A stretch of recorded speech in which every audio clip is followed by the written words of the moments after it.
Assalomu alaykum o'quvchilar. Keyingi asosiy o'tadigan mavzuimiz to be going to, ya'ni moqchi haqida bo'ladi. O'tgan darslarimiz sizlar bilan present continuous o'tganida yap degan tarjimani beradi. U ham xuddi shunday kelasi zamonda rejalashtirilgan va bajarilish aniq bo'lgan shaklda uchun ishlatadi va to be going to ham xuddi shunday tarjimasi moqchi bo'ladi. Kelasi zamonda rejalashtirilgan shaklda uchun ishlatadi. Masalan, hozir rejalashtirib qo'ygansiz. Misol uchun men ertaga Moskvaga uchmoqchiman. Ertaga yoki biz do'stlarimiz bilan futbol o'yiniga bormoqchimiz. Ya'ni moqchi degan tarjima beradi. Men bugun kechga darsimni qilmoqchiman. Uylarni tozalamoqchiman, mashina haydamoqchiman, mashina yuvmoqchiman, uy qurmoqchiman, devor oqlamoqchiman, telefon o'ynamoqchiman yoki dars qilmoqchiman hozir. Menimcha like this. Shunaqa gaplar uchun asosan ishlatiladi. Ya'ni to be going to moqchi. Kelajakda aniq rejalashtirilgan harakatlar uchun ishlatamiz. Darak, inkor, so'roq shakllarini ko'rib chiqamiz. Affirmative bilasizlar, hammasi darak shakl. Demak, doimo subject, gapning egasi. To be degani bu am is are. Am is are. Boya sizlarga o'tgan am is are'ning o'tgan zamon shakli bor edi. Misol uchun men kecha uy qurmoqchi edim bo'lsa, am is are o'rniga was were bo'ladi.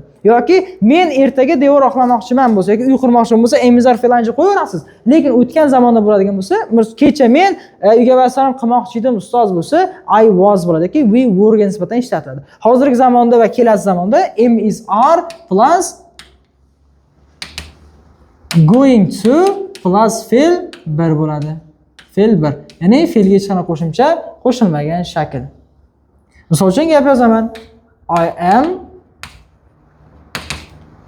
going to clean my room. Men xonamni tozalamoqchiman. Men xonamni tozalamoqchiman. Yoki he is going to sleep. U uxlamoqchi. We are going to study. Biz o'qimoqchimiz. We are going to study English. Yoki they are going to drive cars. Ular mashinalar haydamoqchi. Kelasi zamonda rejalashtirilgan nimadir qilmoqchi bo'lsangiz, to be ni yozasiz.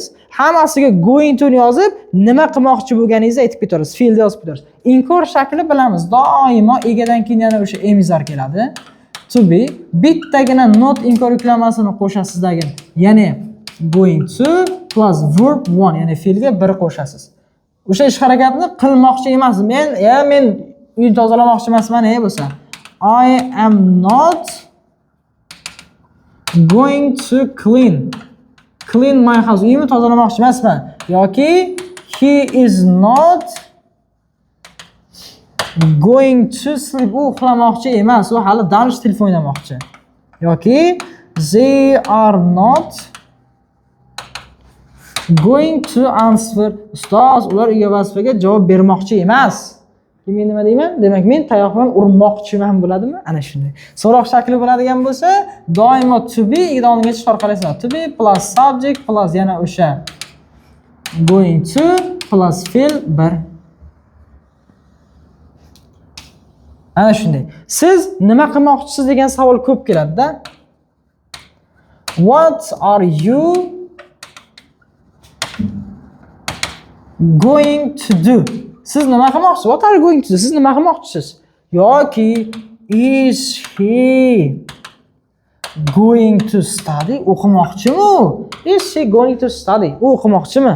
Yoki are they going to build a house? Ular uy qurmoqchimi?